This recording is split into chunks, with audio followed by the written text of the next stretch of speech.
I was at Google for almost 8 years. I loved a lot of the time there. But like anything, at a certain point, I felt I had stalled out, was unable to achieve what I wanted to achieve, and that led me to explore other options. Welcome to Adapt or Die, Transformative Leadership Conversations, the show where top executives unpack the pivotal moments that force them to pivot or perish. I am your host, Andreas Pedersen. I'm a former tech CEO who turned leadership coach and founder of Leaders Adapt. My guest today walked away from the kind of job that most people spend their entire careers chasing and landing. Geddes spent years in tech building startups and then landed a seat at Google. Great pay, great brand, the safe path.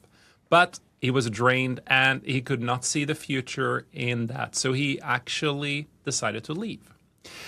He did the things that most people only think about. He walked away from a steady paycheck with no clear plan and traded a badge for ownership. And he bet on himself. He bought the kind of boring businesses most people overlook, a flooring company, a car wash, real estate, and he learned to run them as an owner. Then AI pulled him right back into tech and on his own terms.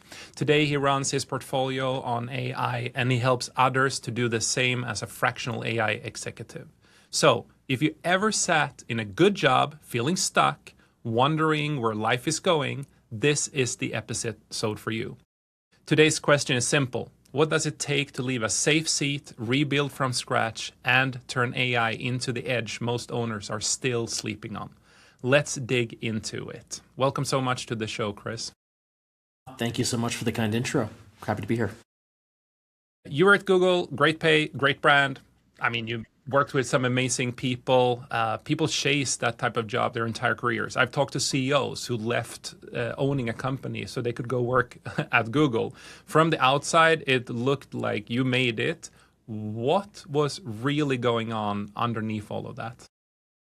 I mean, it's a great question. I had that a lot and had to work through it myself, but Google is an amazing company. I admire a lot of the people that work there. A lot of my friends and coworkers are still there. They do amazing things.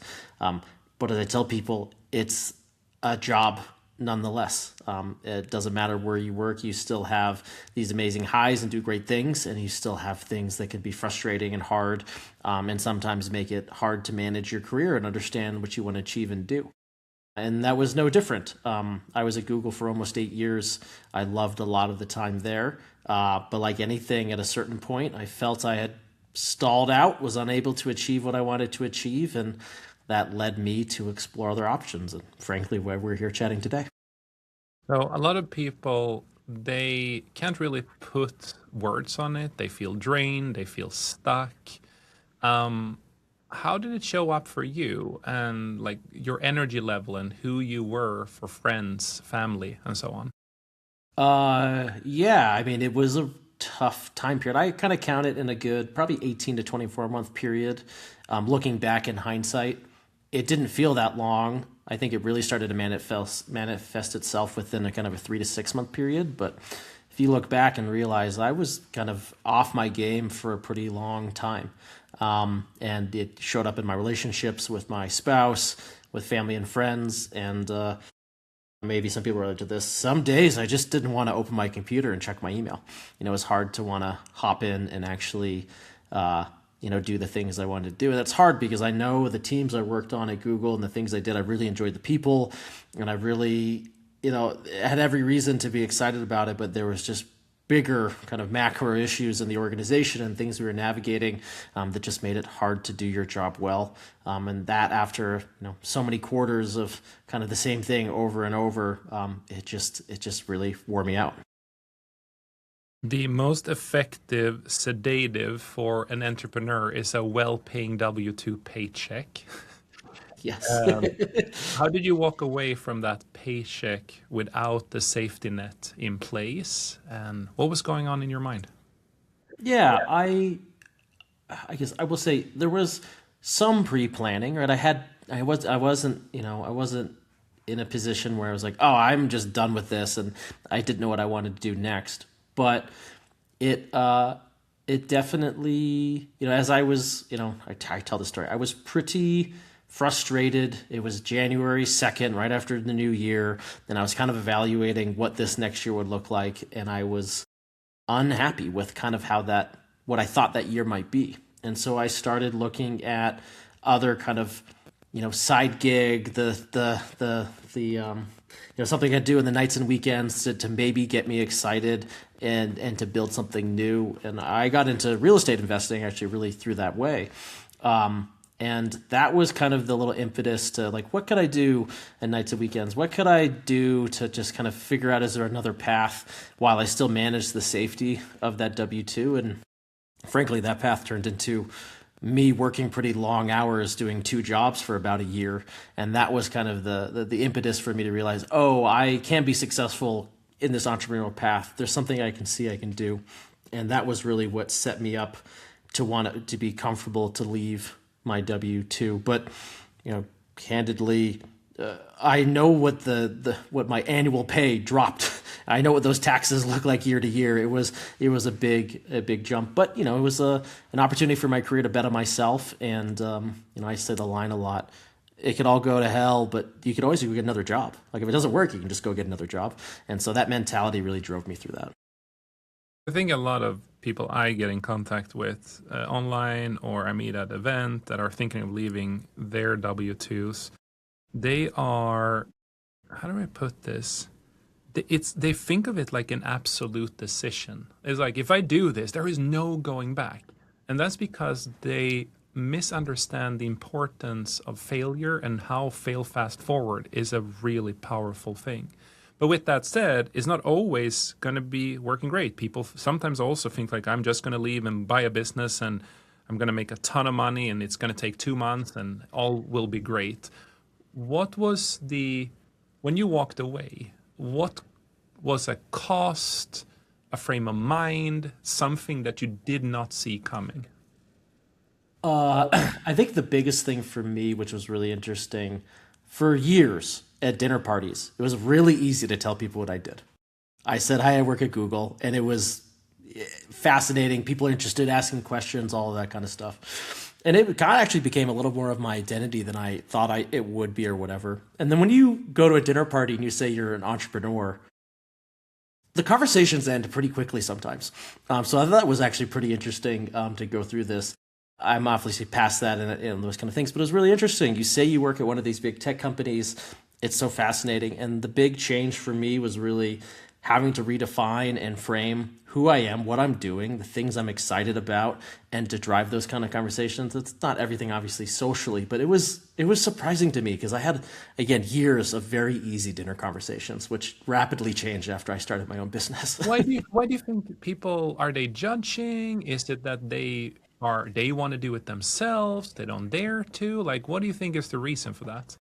I think it's a combination of maybe they think you're a little bit crazy, and maybe because they've heard, online, like, oh, I'm doing this thing, or I have this strategy, or I'm going to try to do this. I see this big vision. And I think as an entrepreneur, and if you're a big thinker, you sometimes think so big that it's a little overwhelming for people, and they just, in a casual dinner setting or, over drinks or cocktails, just aren't ready to have that conversation, and frankly don't have the same excitement you do. I know I can be overwhelming to people sometimes when I get really excited about things. So it just it went from, oh, this is an easy conversation to have, to maybe they had to really think through it, or maybe get to learn me more than they wanted to in that moment, and it could be off-putting. Was there a moment where you had real doubt and you thought like, what the hell did I just do? Yes, I think every entrepreneur does, right? You have these moments of, I guess the easiest way. So I left my job and I had, essentially in my mind, $100,000 of revenue ready to come in. I closed $0 of that revenue. Absolutely zero of it. It all blew up for things out of my control, all these different problems, right? And so, I'm going in and, I have told my wife, I have this plan, this is gonna be great, we have this runway. And everything blows up. And I mean, I ended up losing money. It was I was truly negative on some of these opportunities that I came in. I was like, oh, that hurts. And what did I do wrong? That was really the big moment. In the first 60 days, my entire plan seemed to blow up.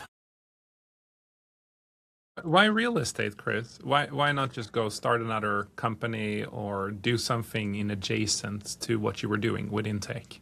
Yeah, that I think that is really a good question. I think that time, it's so fascinating now as we're in, mid-year of 2026. When I was literally looking at this in 2022 and 2023, real estate's something that I felt I knew I could understand. A lot of people had done it, and I thought it was a business model that you could take kind of like my tech thinking application towards and just be consistent with it and be successful. It wasn't, starting some big picture startup with, hundreds of millions of dollars of startup costs to be successful and all these kind of things. I thought I could really find that market fit really quickly, and was really a good kind of a trial company for me to start jumping into that. And so I like that. It was really low overhead, low risk, but had big upside if you did it right. And so that was that big push for me there.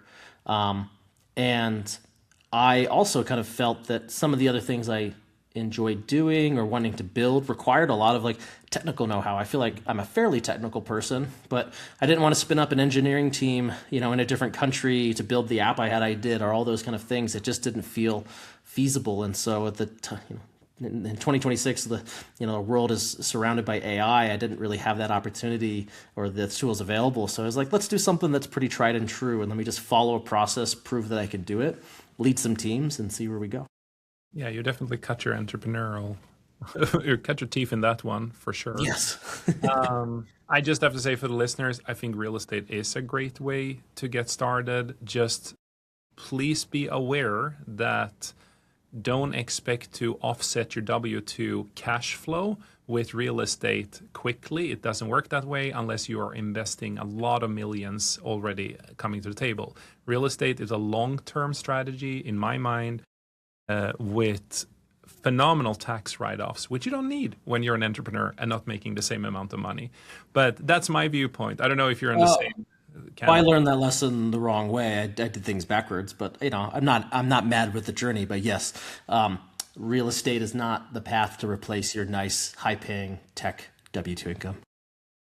So then you went and you bought a self-service car wash, and then you bought a commercial flooring company, Peacock Flooring. I mean, to most people, that sounds boring. What did you see that everyone else missed? I mean, these businesses, I took an approach of I'm excited in a couple different styles of business. A car wash is slightly more passive than your kind of standard small business. And I told everyone I reserve the right to tell you in 12 months that I hate the businesses I acquired. But I, wanted to try. I was doing different things. The car wash is actually wonderful. It is fairly passive.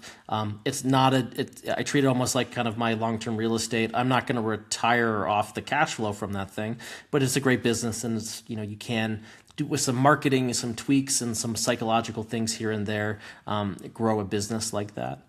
But where I saw the real opportunity when I loved is these boring businesses. This flooring company that I was had the pleasure to be invited into buying with a partner, who someone I'd worked with for multiple years and built a relationship with. These boring businesses, and I know they're talked about a ton online, there is real opportunity. This business had been around for 45 years, no marketing, no sales, no outbound to anything, and yet it did millions of dollars in revenue through essentially referral only business.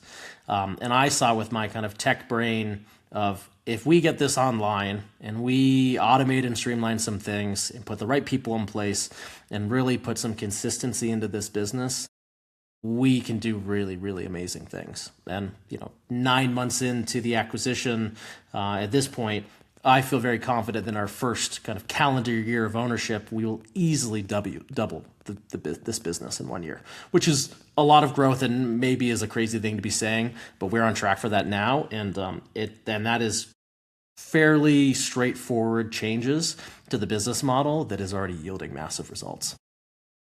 Tell me one operator move you did that changed everything and that you're super proud of so far in these businesses.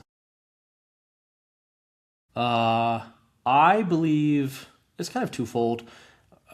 Exploring kind of my passion for technology in these businesses and taking some of these, very, paper and pencil and just putting pretty basic processes in place, and then even layering artificial intelligence on top of that, which I think really explored that. I loved from the operator of looking at this business that, fundamentally is customer comes in, they say they need new floors, you recommend those floors, they buy said floors, you install the floors, and they're happy. Like, that's flooring installation in the basics of it. Taking that process end to end, the customer life cycle, and applying kind of my technical operator background too, and understanding what the customer journey looks like in that customer life cycle and how can we improve it and make it be better. We have people who say, wow, that's amazing. Wow, I never expected this from my flooring company. I'm so happy that you did these things. And taking that customer service approach and putting that mantra and operations through the whole business end to end, either be a people or systems to support it, we have very happy customers that keep coming back to us. And that is cool, just to take something that a lot of people take for granted if you work at a big tech company or a well-known company. If you take that same concept and apply it to a business with 3 employees, you can do really well. I agree. So how many years has it been now since you left? I am 2.5 years out from leaving my full-time W-2. Yeah. What is the number one thing that you have learned about buying businesses, boring businesses, that would have taken you 2 decades in tech to learn the same thing? What would you tell the listeners? Oh, well, I had a lot of experience in tech and running teams and managing things, but in my boring business, I have had to be full stack competent in everything very quickly. I mean, it went overnight from, in your W-2, you're like, I'll pass that to my marketing team, or have my support team take care of that, or finance will help us make sure that the P&Ls are ready for the business, or whatever it is.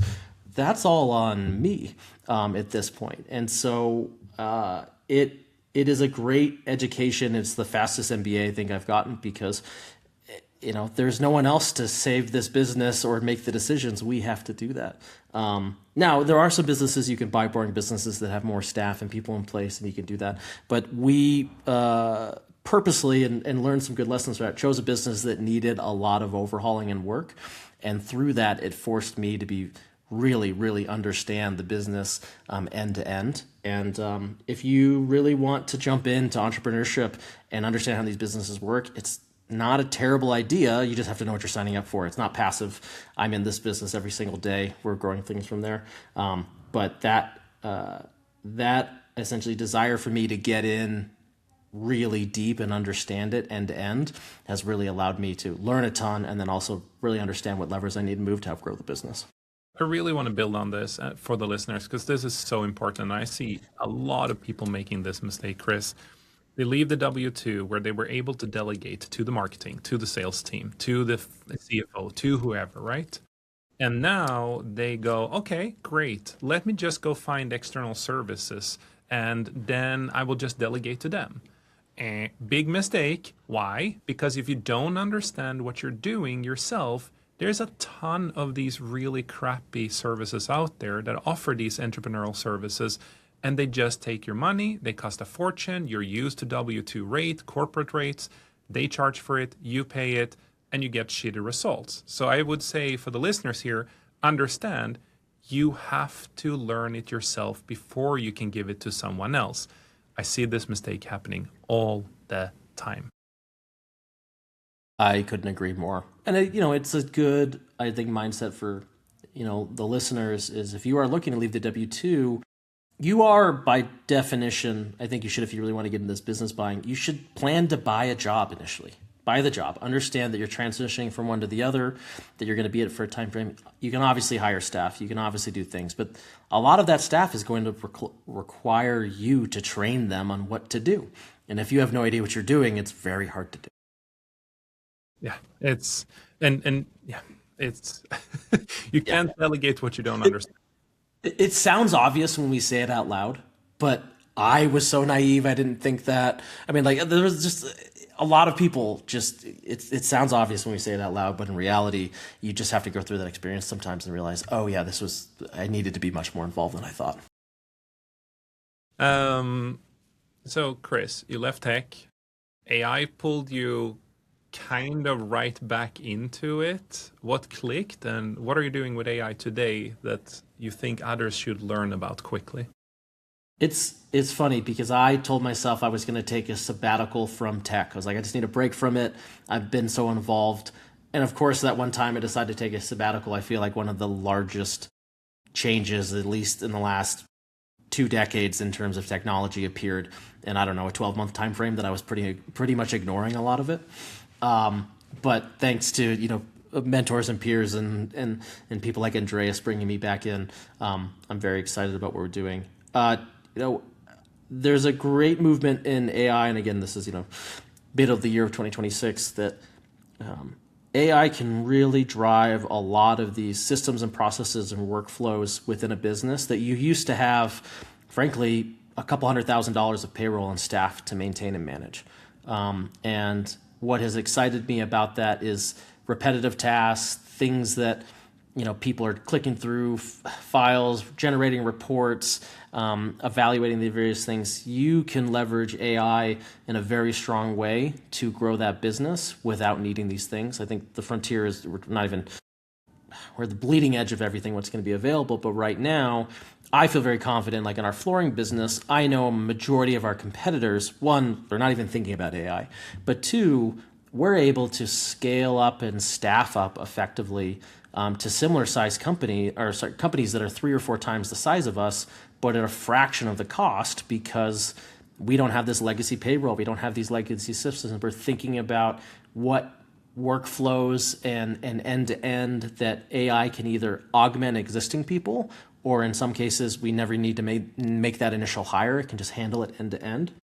And it can be really, really powerful to us. I mean, some key examples are our advertising and marketing is pretty much automated on a week-to-week basis, with touch points put in, new data points, recording the conversion of the things we're doing there, the outreach, and the initial kind of lead warming until they frankly get on the phone call with me. I still take all of our inbound sales calls at this point in the business, which I would have hired in probably an agency or someone to do that for tens of thousands of dollars, frankly, to do those kind of things, as well as our back office work. We have a couple of back office staff that are supplementing with AI, and they're doing the work, I think, of 3 or 4 people with what we've been able to do in terms of managing accounts payable, accounts receivable, reconciling all of the accounting and finances and those types of things that people either pay companies thousands of dollars a month to maintain and do. And that is just kind of scratching the surface of what we're able to do with AI, because frankly, in our business, we are still exploring and learning what a good end-to-end process and day-to-day looks like. And so it's nice to have that idea, implement AI at the same time, and then use that to help us grow and adapt and change as inevitably as our business changes. You even gave me one example as well, where you said you more or less hired a VA with AI under 1 hour. Yes, that's true. Even, that's a great example. My hiring process, evaluating candidates using various data points available to me to understand who maybe is the best candidate, and then tailoring my interview questions for that. So instead of me spending hours prepping for interviews, I can do it in 10 minutes, and I'm driving similar outcomes of previous data points I had. I say maybe 2026 is the year of true productivity gains with AI, and I'm trying, as a very busy business owner, to take as many gains as I possibly can, and also implement that with the business so our staff can see those same productivity gains. Paint it for me. For, let's say we have a skeptical listener right now, or a skeptical owner, not very tech forward. What does these businesses look like? Maybe the person have been working in there for 20 years. What does it actually look like 12 months after you have sort of wired in all the AI processes and automations?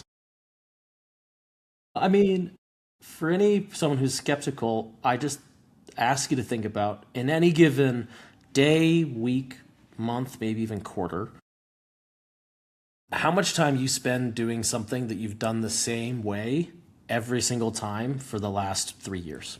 If there is something that is so consistent that you have the template, it goes on like clockwork, that Vanessa next door, or like in IT or accounting does it the same way, it's always going to be those kind of things.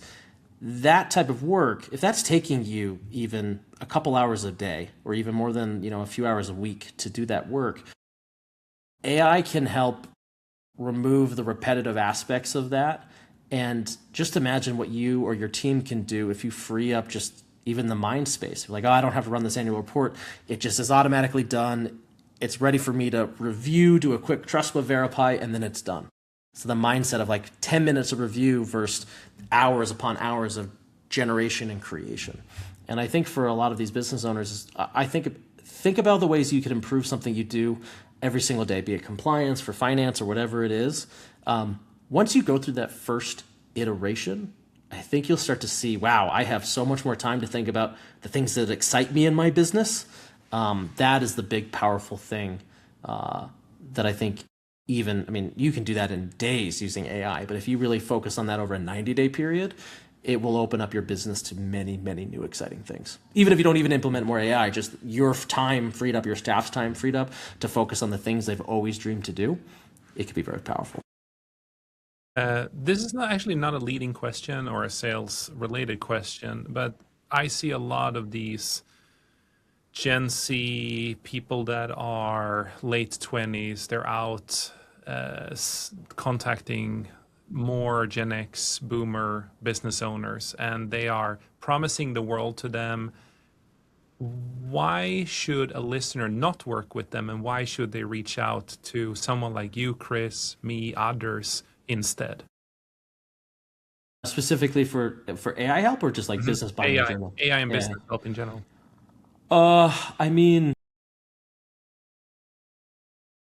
anyone could give advice about anything, and you should obviously verify that. But I think why I would recommend, obviously, like someone like me or Andreas or someone who's like, there's a real power of implementing AI with someone who's also a business owner implementing AI. Everything I do, I recommend in my fractional AI executive work is things that I know work in my existing businesses. There is no concept. It is all driven from, we've seen success here. This is the value it's derived from that, and I feel confident it can get done. And there are plenty of people that can give lots of recommendations, but there's something powerful about someone who really understands the needs of a small business and feels those stresses of, are we going to make payroll this month? Or how am I balancing these things? Or I have no idea. I have these black holes in my business. And I've used AI to help uncover and open up those blind spots. And having someone who understands that and has that entrepreneurial mindset while applying AI to it, it's just a powerful thing. You don't have to explain to me some of the problems you're seeing in your business, because I know those problems all too well. I'm trying to solve them myself. Amazing. Let's move over to the lightning round here. So I'm going to ask you around a set of questions. It's quick answers. We don't have to go into the topic of why, but quick answers. And I know you're really good at that. Okay, so let's say you have an owner listening right now. They are a profitable business. They maybe haven't done anything with AI, and they might say AI isn't for me. I've seen all these trends come and go. They might own a manufacturing company, an HVAC company, a logistics company. It really doesn't matter. Chris, if you have 10 seconds, what would you tell them? I would say, even if you're the biggest skeptic, pick the person you find that you trust the most in the business, that does the most for you, that is always that steadfast person, and find what bothers them on a day-to-day basis and see if you can fix it with AI. And if you do that and really push, and even yourself for that, really give yourself that chance to solve one thing that they do over and over again, and just see what happens from there. I truly think that, for me, I was honestly a big skeptic. I avoided doing this, and once I essentially got my first win with AI, the floodgates opened and I couldn't stop. And for any business owner, find your employee or yourself that one thing that drives you nuts. I bet AI can do it better than you can, and then you'll be amazed what happens after. Favorite AI tool right now? Go. Oh, Claude Code. It's allowing me to build things that I only dreamed of 4 years ago, and it's actually a fun aspect in growing my own hobbies and interests outside of work and helping my own business. But Claude Code, hand down. Biggest single AI revenue or cost optimization win you have had so far? Implementing advertising. We have end-to-end strategy, new marketing, and outreach with advertising. We have easily a 7x return on that spend. And if our pipeline closes as expected, it will be north of 20. It's crazy. And most overrated or hyped AI thing right now?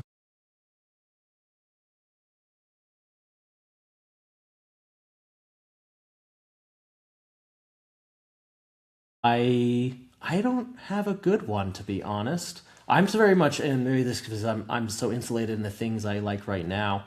Um, but I think a lot of AI things are exciting to explore. So I'll I add don't have. that. Yeah. OpenClaw. Oh, sorry. Actually, that's a great one. OpenClaw. Sorry, that was terrifying to me, and I already wrote it off. Okay. OpenClaw. Open. That was a good one. I just blocked OpenClaw out of my brain for the last 6 weeks. A lot of promises, a lot of hype. I can tell you it works. However, you have to be really technically skilled to give you the cost optimization or the revenue growth you're looking for, and you have to constantly maintain it, and it's not on Rails. I use it, but I don't recommend the listeners to. Yeah. Use Claude Cowork or Codex instead. Okay, Chris, build, buy, or automate. What's your default?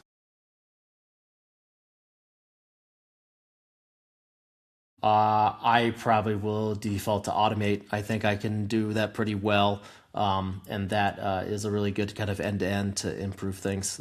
I have in my thinker brain right now, I can just automate a lot of the stuff instead of building or buying it. Love it. Finish the sentence. The owner who wins in the next 2 years are the ones who. Fully embrace AI and understand their business and apply it in the right ways. But you need to be thinking about it. Chris, what I love about your story is that you are the proof that you don't need to be in Silicon Valley to win with AI. You need to own something and be willing to wire it with what you know. And now you do it and you're offering it to other entrepreneurs, other business owners, and so on. Tell me, what is fractional AI consultancy executive work that you're doing in plain English? And what happens when you walk into a business and help them? I mean, it's an excuse for me to nerd out with other business owners and tell them all the cool ways that their business can get easier on a daily basis. That's fundamentally fractional AI consulting. It's taking a new tool, and you could think of paying someone to help you build a website in 2001. Similar concept. It's important. So I'm going to go through that. But the approach I take is understanding what are the key problems you have in your business. Where can AI apply if it makes sense? And then, the rubber meets the road. We try for quick wins as soon as possible. And that's the speed you can work with AI. And so having the opportunity to work with me, do an evaluation of your business, see what the most big, some pain points are now. Let's tackle them, see some success, and then from there, understanding where it goes. But again, a lot of my conversations are rooted in, I've seen a lot of success in my business, and I imagine that we can see very similar successes in yours. And then we tailor it as needed. But for a lot of businesses, 80% of our problems are pretty much the same, industry to industry, role to role, vertical to vertical, whatever it needs to be. So it's not rocket science of the things we can try and improve.